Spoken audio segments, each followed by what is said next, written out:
चुनाव जीत चुके हैं गिरिजा जी। जब हार की स्थिति होती है तो तब कोई दिखाई नहीं देता, लेकिन जब जीत की स्थिति दिखाई होती है तो तस्वीरें ठीक इसी रूप में।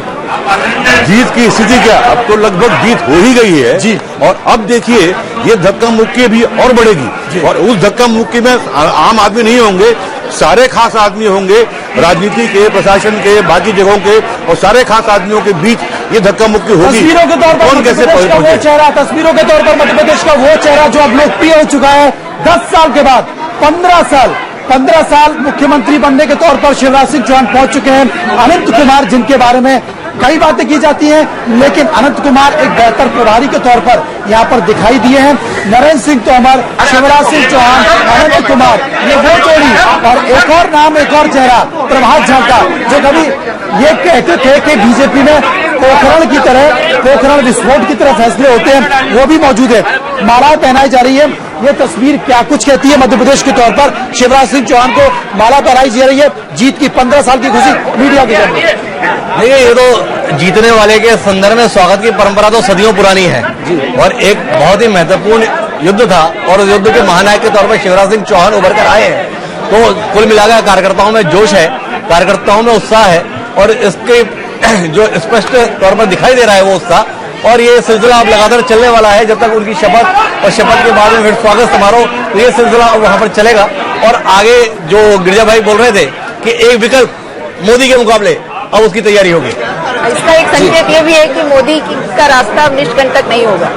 ऐसा क्या, ये मान लिया जाए? बिल्कुल, शिवराज भी एक राष्ट्रीय स्तर पर उभर के आएंगे, और उनके जो समर्थक हैं उनकी ये उम्मीदें होंगी कि वो भी शिवराज लेकिन अपनी तरफ से नहीं चाहेंगे कि वो दिल्ली की राजनीति में आए, लेकिन उनके जो यहाँ मेंटोर हैं और जो शुरू से उनको आगे बढ़ाते हैं। शिवराज तो मध्य प्रदेश भी आना नहीं चाहते। शिवराज एक ऐसा चेहरा है जहाँ पर एक ऐसा नाम है, जहाँ भेजना है वो भेज दो, मैं तैयार हूँ।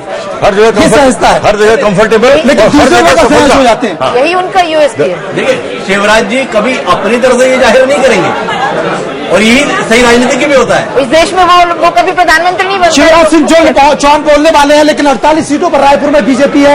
एक बार रायपुर जानते हैं, फिर पूछते क्या। शिवराज छोड़िए, रमन की बात करिए। इस समय राजनांदगांव में 2 सीट पे अचानक से फेरबदल हो गया है। मोला मानपुर जो कि कांग्रेस की सीट थी, तेज कुंवर नेताम नया चेहरा आखिरी राउंड में आगे हो गई हैं, बीजेपी को पीछे कर दिया है। इनको हालांकि बाहरी बताया गया काफी, लेकिन फिर भी राहुल गांधी की खोज है, जोगी की समर्थक कही जाती है। और खुज्जी पे फिर निर्दलीय राजेंद्र सिंह भाटिया आगे चले गए। 48 सीटों पर बीजेपी याद रखिएगा।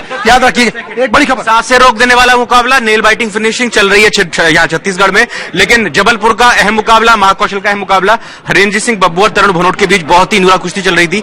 250 वोट से हार गए हरेंद्र सिंह बब्बू चुनाव। बब्बू 250 वोटों से चुनाव हार चुके हैं। कांग्रेस जीत चुकी है। निमाड़ में एक और जीत मिली है बीजेपी को। खंडवा के पंदाना से बीजेपी की योगिता नवल बोरकर 15,000 से ज्यादा मतों से जीती है। कांग्रेस के नंदू बारे को हराया। खास बात यह है कि नई प्रत्याशी है, पहली बार टिकट मिला है। इनके पति कार्यकर्ता थे आरएसएस के, और आरएसएस ने बहुत प्रचार किया था, इसका फायदा मिला है। खंडवा पंदाना से बीजेपी जीत चुकी है। योगिता को 15,000 से जीत मिली है। यहाँ पर एक और सीट यहाँ पर बनी हुई है। लगातार रुझान आ रहा है, रुझान पर हम चर्चा कर रहे हैं एक के बाद एक। लेकिन जो तस्वीर हम देख रहे थे कांग्रेस की बीजेपी कार्यालय की, शिवराज सिंह चौहान वहां पर पहुंच चुके हैं। वो संबोधित करेंगे, अपना जीत का श्रेय किसे देंगे, आइए सुनते हैं। नरेंद्र सिंह तोमर बोल रहे हैं।